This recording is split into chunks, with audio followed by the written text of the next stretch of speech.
네, 김요한입니다. 같이 말씀 묵상하겠습니다. 진리를 아는 데서 멈추는 것은 단순히 지식을 쌓는 것이죠. 그런데 영혼을 위해서 우리가 지식을 넘어선 하나님의 지혜를 가져야 할 겁니다. 본회퍼라는 신학자는 계속해서 자신의 삶 가운데 외쳤던 것이 무엇이냐면 진리 안에서 사는 것, 그것은 무엇이냐면 바른 교리를 머리에서 넘어서서 삶으로 구현해내는 것이다 라고 이야기를 했습니다. 실제로 본헤퍼는 자기의 믿음을 따라서 독일의 나치에 대항해서 히틀러와 싸우다가 순교하게 되었죠. 그래서 사실 본헤퍼의 글과 보네포의 말은 지금까지도 살아서 움직이는 듯 많은 사람들에게 영향을 주고 있습니다. 말로만 살아가고 또 말로만 하는 사람은 영향력이 없게 되죠. 실제로 삶에서 뛰어들어서 사람들을 만나고 또 뭔가를 하려고 할 때 어떤 역사가 일어나는 겁니다. 최근에 어떤 목사님이 저에게 와서 이런 이야기를 했어요. 목사님 말씀대로 이렇게 저렇게 해봤는데 한국의 대형 출판사에서 연락이 왔다라는 거예요. 그리고 그 대표님이 만나자 그래서 만나고 책을 출간하게 됐습니다. 너무나 감사합니다. 라는 이야기를 했습니다. 저를 만나기 전에는 그냥 조용히 자기에게 주어진 일을 했는데요. 제가 몇 가지 좀 이런 것도 좀 해보고 이런 노력도 해보고 또 SNS 활동도 조금은 해봐라 이렇게 이야기를 했는데요.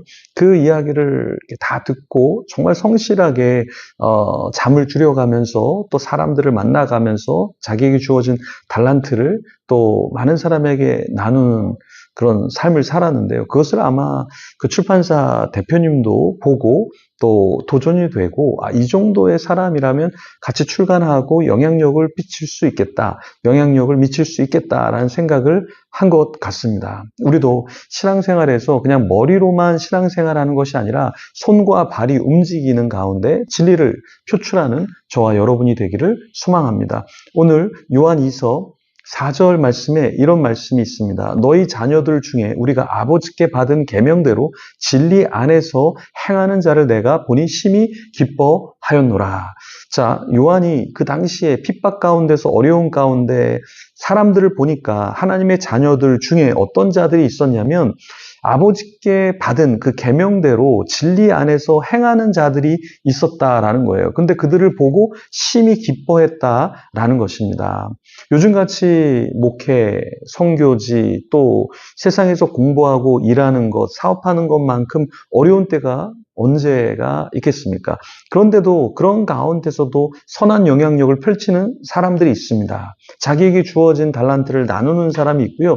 적은 재정이지만 또 플로잉을 통해서 다른 사람을 섬기고 일으키는 자들이 있습니다. 신앙은 단순한 지식을 쌓는 것이 아니라 예배실에서 예배를 드리는 것에서 끝나는 것이 아니라 실천으로 나아가야 하는 것이죠. 그래서 기독교가 정말 성장하고 부흥하고 영향력이 있었던 때는 간절히 기도하고 간절히 섬기는 때였습니다. 근데 지금은 많이 섬기지 않죠. 자기 교회만 돌보느라 정신이 없고 자기 하나 건사하는 것도 힘겨운 그런 시대에 우리가 살아가고 있잖아요. 그런데 진리를 행하는 자, 진리를 아는 자는 어떤 자인가? 나 안에서 무엇인가를 끝내는 것이 아니라 내가 축복의 종착지가 아니라 흘러 넘쳐서 다른 사람에게 넘어가는 것, 그것이 바로 우리가 신앙인인 것이고 축복을 나누고 하나님의 사람으로 서는 것이죠. 어제 또 어떤 분이 연락이 왔습니다. 이런 사람들을 섬기면 좋겠습니다. 근데 제가 그 이야기를 듣고 좀 고민에 빠졌어요. 왜냐하면 이걸 섬길 때 이런 사람도 또 저런 사람도 연계해서 이렇게 섬겨야 하는데 참 이 연합한다는 게 쉬운 게 아니에요. 그죠? 좋은 일이 되게 하려고 그러면 정말 이것을 진리 안에서 또 선한 마음으로 끝까지 하려고 하는 마음이 있는가? 이걸 사실은 우리가 살펴봐야 하거든요. 그래서 우리도 우리 자신이 정말 누군가 또 하나님이 심히 기뻐하도록 우리 자신을 내어 주어야 하고 순수한 마음을 갖고 있어야 한다라는 것입니다.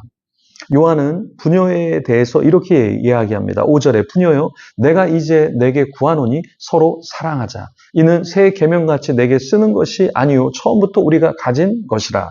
자, 부녀에게 여자들에게 서로 사랑하자라고 이야기를 했습니다. 새 계명이 아니라 이미 우리가 가진 것이다라고 이야기했어요. 근데 이것은 무엇을 말합니까? 그 당시에 여자들끼리 교회 안에서 공동체 안에서 충분히 사랑하지 못했다라는 것이죠. 우리도 교회 안에 부족한 것이 무엇일까요? 하나님을 향한 사랑이 부족합니다. 또 지체를 향한 사랑이 부족해요.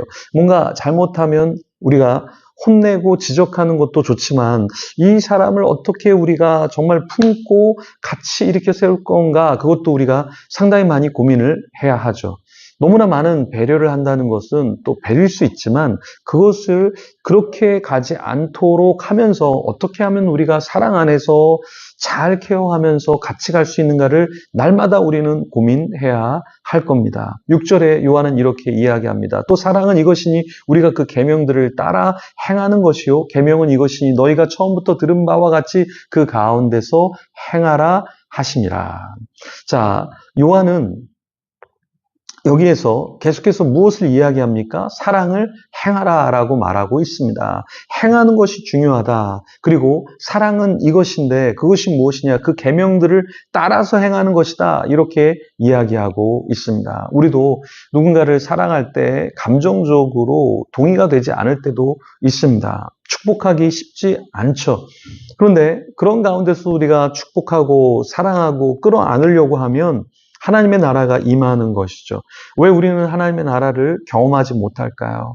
내 안에 있는 틀, 내 안에 있는 기준, 내 안에 있는 성향에 맞지 않으면 다 잘라내기 때문에 결국에 우리는 혼자 남게 되는 것이죠. 공동체 안에서 함께 있는다는 것은 무엇일까요? 저 사람이 내 마음에 안 들어도 품고 기다려주는 것이 필요하리라 봅니다. 우리 공동체 안에서 또 이 방송을 보는 분들 중에 공동체 안에 마음에 들지 않는 분이 있을 거예요.